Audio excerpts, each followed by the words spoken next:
Ons is weer terug by Slaapstories vir Grootmense. Madeleine hier by julle. Skakel asseblief elke week in by ons potgooi. Gooi vir ons 'n 5-sterretjie daar en vertel van almal van ons. Onthou, so 'n donasie is ook altyd welkom. Borge en skrywers, asseblief man, stuur goed vir ons by slaapstoriesvirgrootmense@gmail.com. As jy op YouTube luister, like, comment en subscribe, asseblief mensies. Ons groei nou so mooi en ons is amper by 'n lekker mylpaal op YouTube. Dit help baie as jy like en comment, want dit stoot die algoritmes ons na meer mense toe. Ons eerste YouTube mylpaal is 253 uit 1000. Asseblief man, asseblief.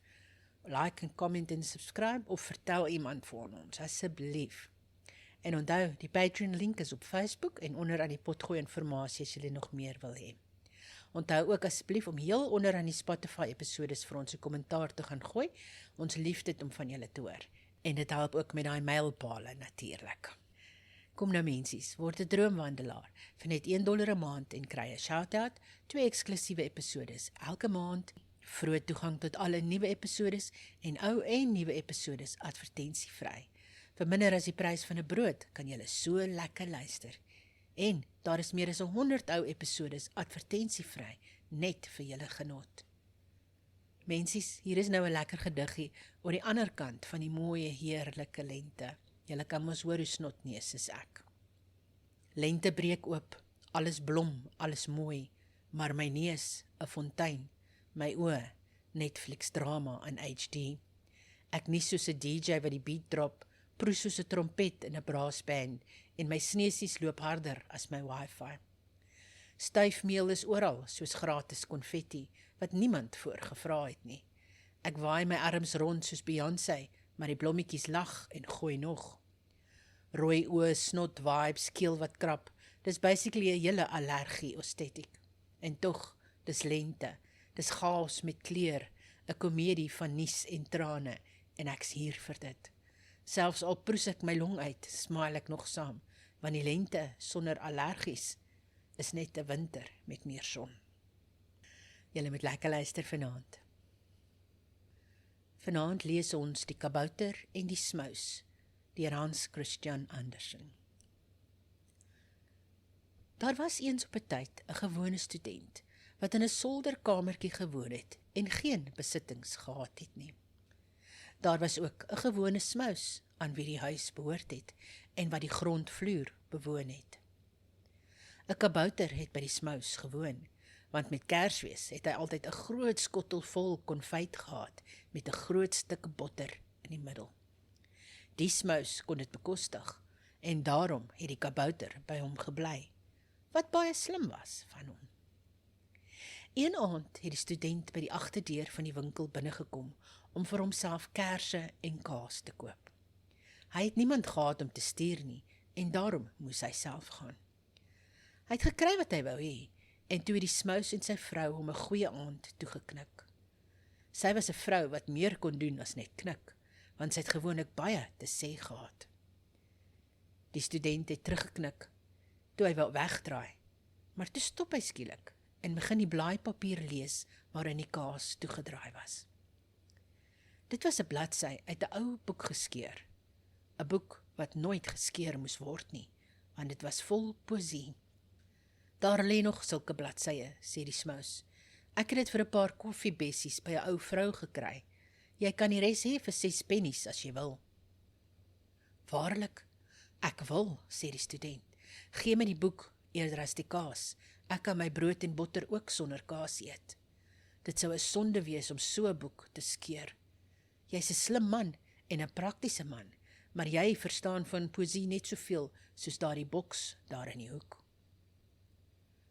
Dit was 'n baie ongeskikte opmerking, veral teenoor die boks. Maar die smous en die student het albei gelag, want dit was grappenderwys gesê. Die kabouter was egter woedend dat iemand dit sou waag om so teen 'n smous te praat, 'n huisbesitter nogals, en 'n man wat die beste botter verkoop. Toe dit nag word, was die winkel gesluit en almal het gaan slaap, behalwe die student. Die kaboutertjie het stilletjies die slaapkamer binne gesluip, waar die smous se vrou geslaap het, en haar tong gaan haal. Sy het dit mos nie in haar slaap nodig nie. Waar die kabouter ook al die tong op 'n voorwerp geplaas het, het daardie voorwerp onmiddellik stem en spraak gekry en kon sy gedagtens en gevoelens uitdruk, soos die vrou self. Dit kon nie deur een voorwerp op 'n slag gebruik word. Gelukkig, want anders sou die geraas ondraaglik wees. Die kabouter het die tong toe op die boks gesit, waarin 'n klomp ou koerante gelê het. Is dit regtig waar, vra hy, dat jy nie weet van poesie nie? Natuurlik weet ek, antwoord die boks. Poesie is daardie dingetjies wat altyd in die hoek van 'n koerant staan en soms uitgeknip word. Ek durf beweer dat ek meer poesie in my as daardie student het, en ek is maar net 'n arme houtboks van die smous. Toe sit die kabouter die tong op 'n koffiemeel, en hoe het hy toe geraas? Daarna op die botterfles en die geldkas, en almal het presies dieselfde gesê as die ou houteboks, en 'n meerderheid moet mos altyd gerespekteer word.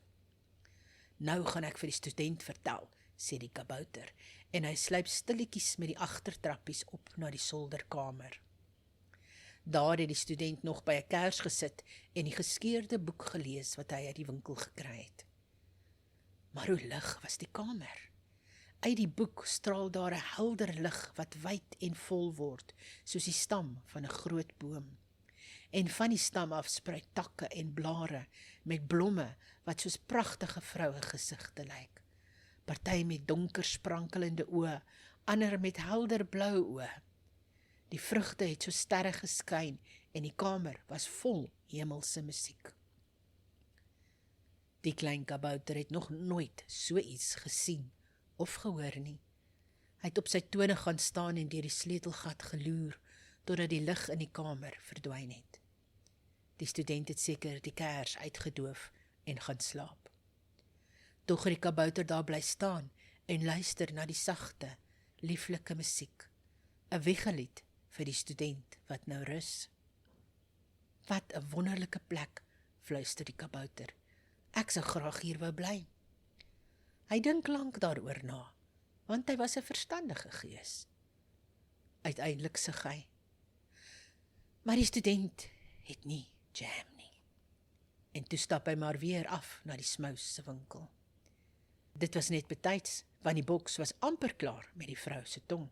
Hy het reeds alles op die een kant van homself beskryf en was net op die punt om te rol en die ander kant te begin, toe die kabouter inkom en die tong terugvat. Maar van daardie dag af het die hele winkel, van die geldkas tot die dennehoutblokke, hulle opinies volgens die boks gevorm. Hulle het so respek vir hom gehad dat wanneer die smousstaans die kuns- en theaterkritieke gelees het, almal geglo het, dit kom van die boks af. Die kabouter kon egter na wat hy gesien het, nie meer rustig sit en luister nie. Elke aand sodra die lig uit die solder geskyn het, het hy gevoel asof die ligstrale hom opwaarts trek en hy moes gaan loer deur die sleutelgat. En elke keer het daardie gevoel van grootheid hom oorweldig, soos wanneer 'n storm oor die see breek. Hy het trane in sy oë gekry, sonder dat hy geweet het hoekom, maar dit was tog aangenaam.